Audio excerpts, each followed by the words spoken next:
Hell's in the Hippie, episode 5. Let's talk about free speech. Freedom of expression. That's something that's crucial to democracy. To be able to have civil discourse with people whom you might disagree with. And I'm proud of this show, frankly. We do that on a regular basis. You can go back past episodes, things that we put on the cutting room floor for whatever reason. But like, there are examples of you and I disagreeing about things, sometimes vehemently. Sometimes one of us makes the other one so bad we have trouble talking, right? But it's civil discourse. So, all right, Hells in the Hippie. How are you today, Hells? I'm all right there, Mr. Hippie. Mr. River. We got to be clear for all the listeners. You are definitely, you have much hippie inside of you. In fact, in our trading community, for many years, you were the hippie. We just have to point that out real quick. Is that to help you in some capacity, to give you a little bit of shelter over there? I don't need it. I'm just saying.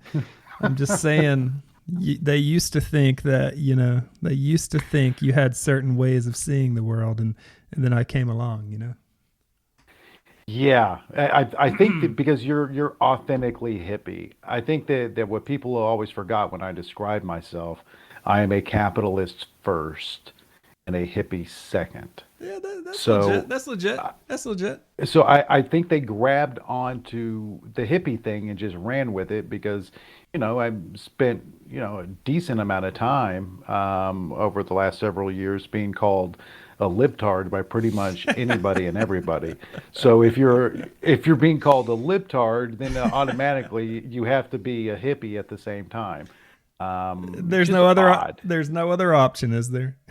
There's no in between for some of these folks, but it's fine. It's like at the end of the day, I know who I am. You know who you are. That's right. That is correct. Yeah, people love those labels, man. They love the labels to put it on something that doesn't quite fit up. So I've got a label for you, not for you, but here we got to talk about all these free speech experts on Twitter. So I'm growing a little weary of all the discussion, the fierce discussion on Twitter about free speech, and Elon is the protector of free speech, and I'm not critiquing Elon. Let me be straight about that. But, the idea of these free speech experts and everybody's attention is turned toward that is one of the only reasons people are talking about it right now. But I've got a thing. I'm starting to challenge the idea that Twitter is that important. I think you might disagree with that, but I'm starting to think Twitter might not have a super important role in free speech in our country. How important is Twitter? It's like, what's important? It's like, yes, Twitter's important. Facebook is important. It's like when anything becomes, a vital piece in your existence, it's somewhat important. Like for me, I know whenever there's an earthquake or an event or something like that, the first place I check is Twitter. That's where I go. I know if I'm looking for quick, fast information, that's where I go. I go to Twitter before I go anyplace else. So I think that there's a level of importance there. I think there's a level of importance in social media in general, as far as how our world is evolving. I think from your standpoint, correct me if I'm wrong, I think you're a little bit idealistic from the standpoint of we don't need everything to be digital, electronic. It doesn't all need to be out there and put out on the interwebs. And so maybe you come from a perspective that humanity was just fine without it and will be great with that could be great without it moving forward. Is that fair? I think that is fair. I could tinker with that, but that's fair. Yeah, I understand Twitter is important. And what you just said, like learning local news, learning earthquake things, learning when people are missing. I mean, this kind of quick information, there's no doubt that's an important part of what Twitter can do for people.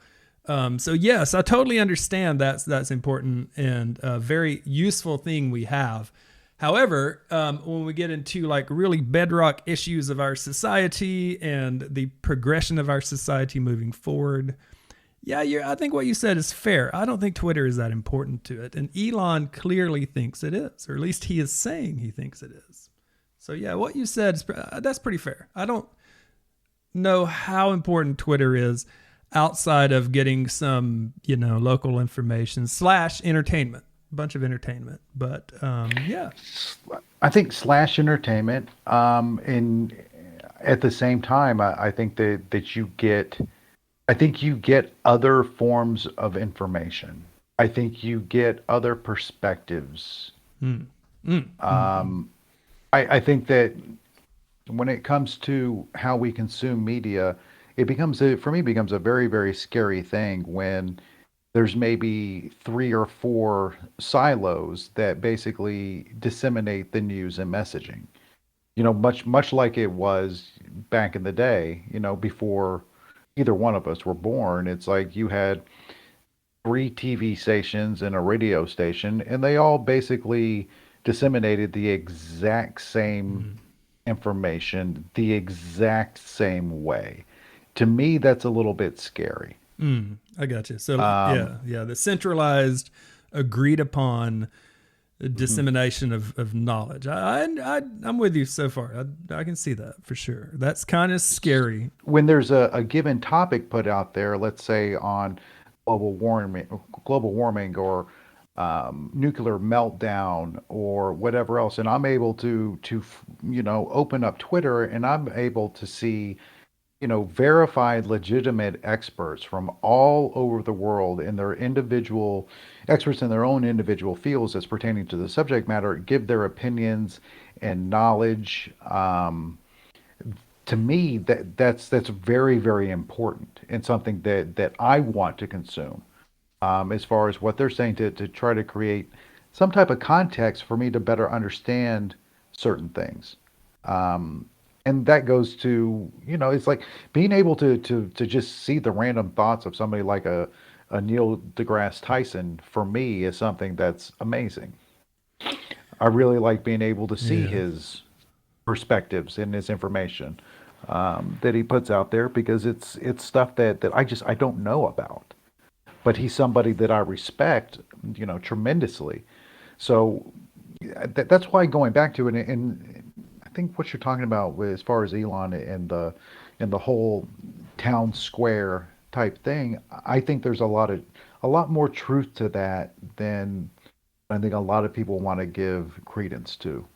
Yeah, that's definitely a point of contention with a lot of people have. Like, so Neil deGrasse Tyson saying his amazing things. I agree. And I put that kind of in the form of entertainment, the box of entertainment. Because, like, the problem with Twitter and really any social media site that you can just post things to is the veracity of what you're getting. It's really hard to understand what's real and what's not. And the fact that someone's an expert does not mean that they haven't lost their mind, or it doesn't mean they're not lying. I mean, I come from a cynical point of view, right, when it comes to getting knowledge from people, because Twitter is a great starting point.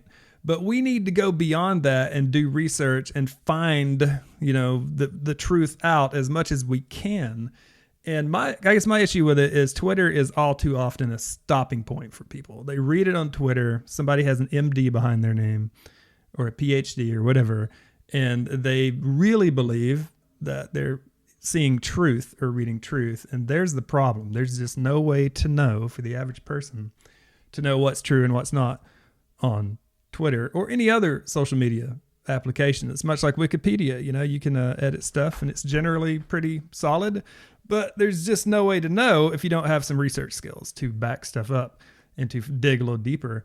And that's my issue with it. Twitter, the idea that Twitter is this town square where people can say stuff, that's true.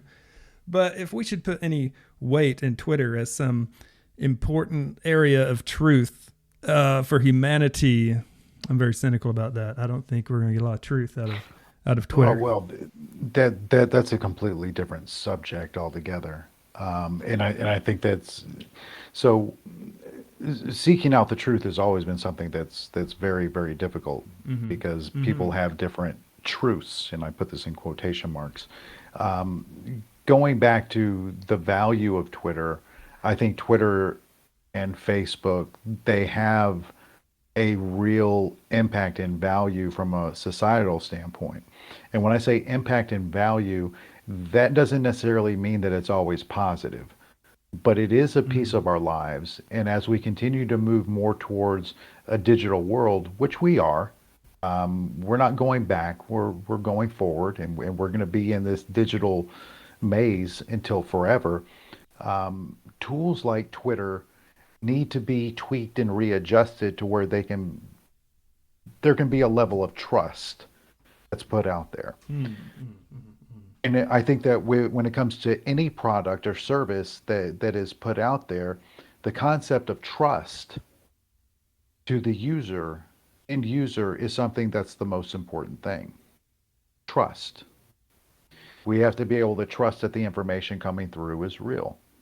We have to trust that certain voices aren't being drowned out. We have to trust what it is that we're consuming. Sure, if we're expecting truth from it, I don't trust Twitter. I've never have. I've never. I don't think a reasonable person should trust Twitter. I see it as it's impossible to. There's just not. There's not for me anyway. There's no real trust with So you're Twitter. you're, you're talking about it within its current form. Yes. And you're talking about, I think it's not just Twitter. We can just say social media. So we can move away from using the word Twitter and just say Okay. social media in general, Okay. because they're all one and the same. And I think that one of the things that I know that we want to talk about is this concept of freedom of speech, freedom of expression. And Mm-hmm. I think that there's a real debate there as far as what role social media has in preserving, the foundations of the American way of life and the American Constitution. I think there's some real questions there. And I think that you have some people out there, fringe people, Mm. um, that believe, um, that it's up to these social media companies to reinforce the concept of freedom of speech without themselves really understanding what freedom of speech and expression actually is. You're right. It is a misunderstanding of freedom of speech and freedom of expression, and the idea that if somebody is banned from Twitter, or if somebody's kicked off Twitter for violating policies or something like that, that somehow infringes their freedom of speech is absolutely incorrect. And there's just a bunch of I know that's an unpopular opinion right now. Well, That's it the becomes deal. interesting because it all goes back to, what is it that Bugs Bunny said to Elmer Fudd? It ain't no fun when the rabbit's got the gun. Um, Okay. Yeah.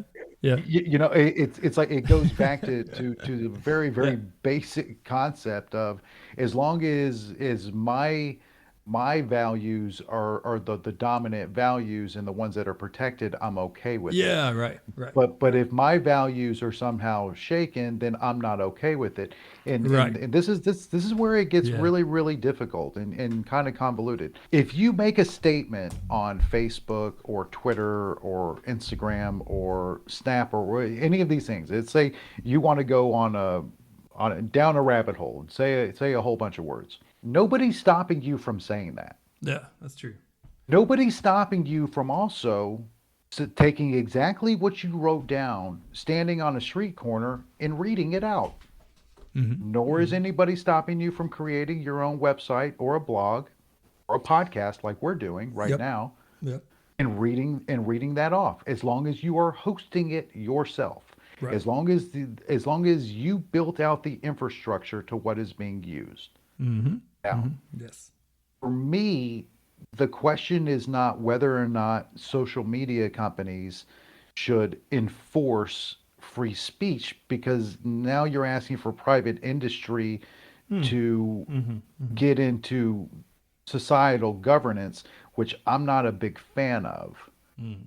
I'm not a big fan of that. Yeah. But what you can do is have some consistency within the terms of service that you agree to when you join these sites. For it to Yeah. be even-handed across the board to where just because you're saying something that is unpopular or maybe counter to the beliefs of the culture of the website, the service that you're being used, that the punishments are handed out equally. Sure, sure. Yeah, it's an interesting thing. And like you said, it gets really tricky because there's just, you kind of got to it about 30 seconds ago. There's just too much subjectivity going on. Like some people like the idea of Elon buying Twitter, to go back to that, simply because they like Elon. And some people don't like it simply because they don't like him. And of course, nobody knows him. You know what I mean? None of us who are like talking about it, no one knows. But they have this idea, like you just said, if my values are being upheld, then I'm going to support the company. Like if Twitter is too liberal, which some people think, you know, if you identify with that, you're going to be fine with it. And if you don't, you're not going to be okay. And that's where all of this comes down to. There's too much subjectivity in a discussion about freedom of speech, which is not social media companies or any company's job to be the bastion of that. You know, that is the Supreme Court, right? There are just a litany of Supreme Court rulings talking about, you know, what is and what isn't free speech. And we can access those. We can go there. Yeah, we have to learn about it. It takes us a minute to know where to find them. And we have to learn big words to read them. We have to get educated. Mm-hmm. That's what I'm getting for. There is objective standards as defined by the Supreme Court of the United States about free speech, freedom of expression. And there is a lot of people wanting to just let Elon do it. And I agree with you. I think we need to kind of move past it and just say, you know, let people say stuff that may be unpopular. Let people say stuff that might be challenging, of course. But when it crosses over to untruths or the harm principle, stuff like that, those people should be banned. You can't just lie.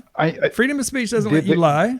Right. Well, it kind of does, unfortunately, and that's where it gets messy. Lying is something that you are willingly making false statements. That's what I mean. Yeah, that's what I'm. Someone in a position of power willingly saying something they know is not the truth. That's what I mean by that. Correct. It's like what are we going to do with all the flat earthers? Or are we going to throw them in jail? That's really interesting. So you believe the Earth is round? Just kidding. It's interesting though. That is according to scientific agreed upon theory. Flat Earth theory is not true. Like it's not just a competing opinion. It's not a different subjective belief that should be respected. It is a falsehood. And the way we agree upon that is we look to the experts, which we are not, and we look at the confluence of experts who know things about the physical universe. And all of them say, you know, the Earth is round. So most people are going to agree upon that, and we don't have to go down this road. I really don't think we should, but there's all kinds of scientific things that people want to treat differently. Look, there's agreed upon fact. Yeah. There's agreed upon science. Yeah. There's agreed upon ideology. It's just certain things. It's like everybody's going to agree that it's not good to kick a puppy in the head. We can all agree on this, right? Yeah. It's like, so anybody who's saying everybody run out and kick a puppy in the head, you don't need to be on social media. That's interesting. Yeah. Do I have the right to say we should kick puppies in the head on my social media account? And right. And the answer is no, you don't. You really don't. But is that just, I agree with you, but is that just our subjective values agreeing with that? Or is there something deeper?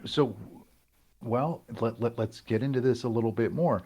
We're talking about private companies who create terms of service that we agree to. That we don't read. That we don't read. We don't read when we violate but when we violate those terms of service, we're Yeah. subject to certain levels of punishment. If the True. punishments are equally weighted and handed out, no problem. Yeah. If Yeah. they're Right. Right. not Right. equally weighted and handed out, now you're subject to somebody's interpretation.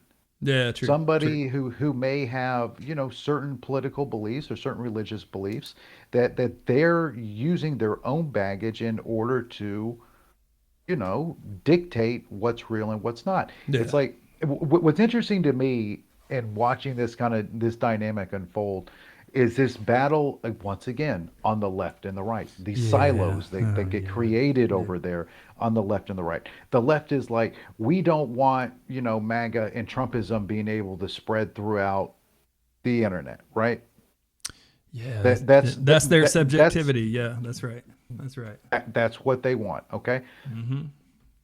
I don't disagree with them. I think Trump is straight trash. I think I think he's just one of the most disgusting individuals that's ever walked. And I want to always be able to say that freely without any type of consequence, Yeah. no matter Right. what. Right. Okay.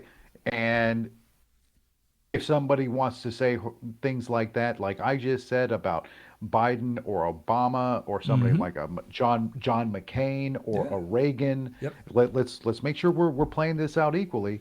Hmm. They should have the right to be able to say that. That's right. It's their Okay. right. Yes. So then you come over to the right, and the right is looking at this as like Elon is our savior. He is going to resurrect, the idea of free speech and freedom of Mm, expression. yeah, yeah, yeah. Um, No, no, no, no. so Yeah. okay, so now they're over here championing something when you go back 2 years, Elon was a champion of the left for rolling out a real push for green energy. Yeah, So that's now right. this dynamic is completely changing, to where now the right is like Elon is our savior, when in reality we don't know what Elon is going to do other than what he has stated so far. He wants to open source the code. He wants to make everything extraordinarily transparent, where there is a clear understanding of what is and what is not allowed and acceptable.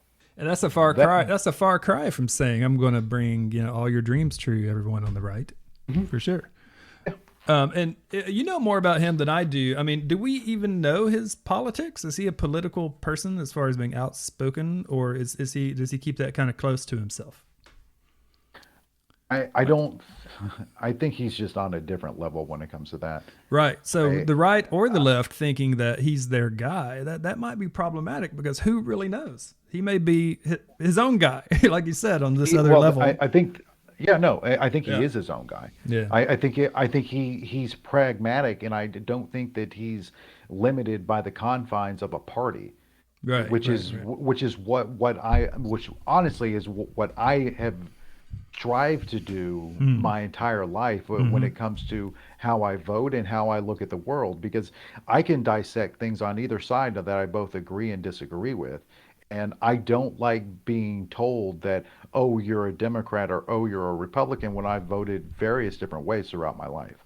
So Yeah. Yeah. I think that he looks at things more from a standpoint of the greater good by the definition of what he believes is good. Mm. Now, him Yeah. stating that he wants to open source code and put everything out there to be dissected and understood to create, more of a collective consciousness of the people, that's really what he's saying, and have those be the bylaws of the company. I Yeah. think I For think sure. we need to get more, because we don't know the code for Facebook or Snap Right. or the TikTok, Yeah. That's true. or we don't know why certain things pop up on our feed. We don't know why certain things get picked up and eliminated. We don't know. He's wanting to bring a level of transparency, and this is not about me, trying to defend Elon in this. I've been very clear in stating that I want him to just stay away from it. Yeah, that's true. It's concentrate on Tesla. That's you're the Tesla Concentrate on bull. Tesla, That's right. on Neuralink. Yes. It's Hell like yeah. these are the things that I want on SpaceX. These are the things that I prefer for him to have his attention on. I think I think in a lot of ways he's a romantic from the standpoint in thinking that he can somehow use code and algorithms and AI in order to create a more perfect union, which I don't know that that's necessarily Yeah, possible. That's his money, that's and that's right. his investment, and that's his thing to do. There's a very, very important piece of that. But again, the overall idea of freedom of speech and freedom of expression, when we were going through this whole thing, as far as the red hats screaming, yeah, I'm being censored, I'm being deleted, I'm being this, I'm Yeah, being that, I'm being this and that. It's like, okay, you were dealing with a private company, okay? It has the ability to do what it wants. If I have a restaurant and you walk in there that's and you right. sit down at the table and you start spouting off nonsense, I can say you need to go. And if That's you right. don't, I can have you removed legally and You press charges. you are I in can do that. charge. It's your business. I am in charge. If I It is won't my put thing. a mask over my filthy beard, and Mhm, you have a rule and you say, "Sir, can you please, mhm, wear a mask?" and I refuse to do it, it's your private business. You can have me mhm. removed. That's correct. So this also works both ways. Okay. Yes. Much like, again, another very high profile case that went through the legal system. You have two bakers that refuse to bake a cake for a gay couple. Yeah, that's right. That's right. Okay, so again, you have a private business saying, I don't want to serve gays Yep. That's right. for religious, Whatever. Yeah, religious reasons. whatever it was. Yep. And the court said, you know what? You don't have to. It's your private business. Your private That business. doesn't mean that I agree or disagree with it, but Correct. that's something Correct. people So aren't getting. You're right. so there's this thing going on to where everybody wants their cake and to eat it too. And at the same time, Yep. nobody is willing to put themselves in the shoes of what actually happens if the rabbit does get the gun. What happens if you have in this, and I'm going to go back to the Trump administration and the just the litany of dumb fuckery that came out of that man's mouth. What if you have somebody like him in charge of a media outlet that is actually adopted and used, where he's spouting out lies, he's provoking violence, he's encouraging hate, but he's in charge of it all. Now Right. what? Now if you're on the left, now what? So Yeah. if you're sitting here looking at it from the standpoint of being like, we don't want these, it's not the voices, it's the messages coming out of these people's mouths. Yeah, that's It's true. not the Yeah. people, it's the words. The other thing that Elon is willing to do that Zuck is not, he wants to go through and eliminate these bot armies.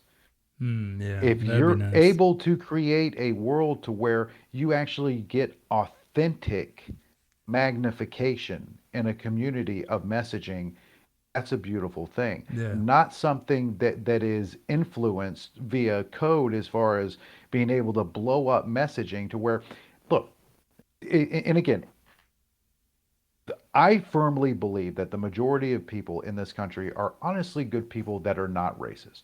I think the majority of people are. But I think what happens is with these bot armies and these groups that are motivated to spread hate, to spread dissent, to spread lies, these are the ones that need to be eliminated because they do not, they're these fringe organizations now try to become the voice for the majority, and they are not. Yeah, sure. Yeah, the bots are, that is just dumpster fire that needs to be put out. There's no Mhm. doubt because people are Needs to be put believing out. that. Studies show that a lot of especially older users will, Facebook has typically older users than Twitter, but there's Mhm. a lot of older peeps on Twitter as well, and they are heavily influenced by these bots, and also people who are sort of subjectively leaning toward whatever ideology the bots are really just pumping to the extreme far left or right or up or down. They tend to believe them also, and yes, that needs to go 100%. And So then it goes back to again, who is and how are these things held to be true? What is true? What is real? What is authentic? yeah, yeah. Right. It's sort of like this. With all of these platforms right now, the way they are working is not good. I don't think anybody can look at any of them and be like, this is how things should be done. Yeah, Okay. Facebook's current situation. That's great. That's what's going on. It's awesome. Nobody's saying that about any of them. So if that's the case, you have it potentially one of the media platforms that is going to come out, that is going to open source, allow dissection, and try to reinvent the wheel of something that could Yeah. be fairly important for the future. Okay, that's good. That's good. My issue overall with all of this conversation, especially regarding free speech, we cannot have people that are important, that are high profile, that are that carry a certain weight, intentionally spreading lies. Mm. Yes, that's right. I think that there is a look, if somebody wants to make a statement, again, if I want to step out on the street and spout a whole bunch of nonsense, if I want to get on there and say, you know what, Kennedy's coming back to be president, and it's all a part of the plan, and blah blah blah blah blah, The and plan. there's a Yeah. there's a Yeah. there's a shadow government, and Q said, and all that. Q. Nobody's gonna stop. Yeah. Look, nobody's gonna stop me from standing on the street corner and saying that Q's coming. Okay, That's nobody. true. That's true. That's not going to happen. Okay. So that's what freedom of speech and expression is. Me being able to do that, not me going online, typing a bunch of craziness, and then having a bot army pick it up and blast it all over the Mm. universe. That is Yeah. not, Yeah. that's something different. Especially if you're a person who is in any kind of position of power, if you're an elected representative or anything, or even a teacher, or if you're in anything like that, the importance of what you just said is amplified manyfold, because you're right. People have contacted me and said, why don't you guys talk about this or that? And it's just stuff that neither one of us are really into. And I'll say, we probably won't. And like, I can tell sometimes they get mad, and I'm always like, you can start a podcast. You know what I mean? Hells in the Hippie talks about what Hells in the Hippie wants to talk about. Correct. Nobody has to listen. No one's forcing anyone to listen. But that's the Nobody has thing. People don't often want to do what it has to do to put the work in to learn how to do stuff, to create your own thing. And they will often get angry because someone else's thing can't be co-opted into their thing. And that could be a very simplified overview of what's going on with social media in the present age. And let me say real quick, you said something, I think this is an extremely fair statement. You may have changed my mind a little bit. We started this episode off talking about, I don't see Twitter has that much of I'm not so worried about it long term, because I don't see it being very important to our future, right? It just seems like it's an entertainment slash, I don't think it's going to be a long-standing influential thing in our society. But you said, this was beautiful phrasing, you said, maybe we could someone should rebuild something that, and here's the quote, could be fairly important to the future. I think that's a fair statement. Yeah. So I hear what you're saying. Twitter or social media likely could be fairly important to the future. I totally understand that. So I do think over the course of us talking about this stuff, I think maybe I've become a tad bit less cynical toward this, but I will say, I'll leave it at that. I think you're right. We're in a place where people treat social media sometimes as if it is a purveyor of truth as is, and I'm not going to trust it for a very long time. But props to you for saying that. I mean, I think that's a great way to put it. Could we open source Elon or whomever, which, let's face it, it's only going to be Elon. Who else is going to do it? Who else is going to open source it? Who else is going to do it? Who else is going to do it? Because Yeah. and again, he's wanting to Yeah. take the company private, where he doesn't have shareholder pressure, Wall Street That's pressure, right. in order to turn a profit at any cost. So he'll He's actually probably he'll lose money on this, wouldn't you say? Yeah, Yeah, Twitter's. I know. Yeah. Well, I'm going to say no, because let's say he takes it private, okay? Mm-hmm. 5 years from now, he brings it back public. Hmm. When he brings it back public, let's say that offering instead of what Cha-ching. Yeah. Yeah. right? Good point. If he actually is able to deliver on what he says Yeah. he wants to, then people will be coming in hand over fist throwing money at it. And you go That's back public. the way the game works. You just described how the world's richest person buys and holds. That's his version of buying and holding. But that's Yeah. anyways. Look, I think that the biggest thing that if anybody's still listening, the biggest thing I want them to take from this is always take a step back and put yourself in the shoes of somebody that you don't necessarily agree with from an ideological standpoint. Yeah. And then ask yourself again how you would want your beliefs to be treated, how you would like to be governed. It's like I don't think we do enough of putting ourselves into the shoes of other people when it comes to these types of things. Els and the Hippie, thank you very much for listening to our latest episode. Check out the website at www.renegadequest.com and drop us some feedback on Twitter at GreatRVR. That's probably the easiest way to get a hold of us. Let us know if you're out there. Are you listening? Do you like it? You got some feedback? Are you Team River or Team Hells? Let me hear you, Team Hippie. See you next time.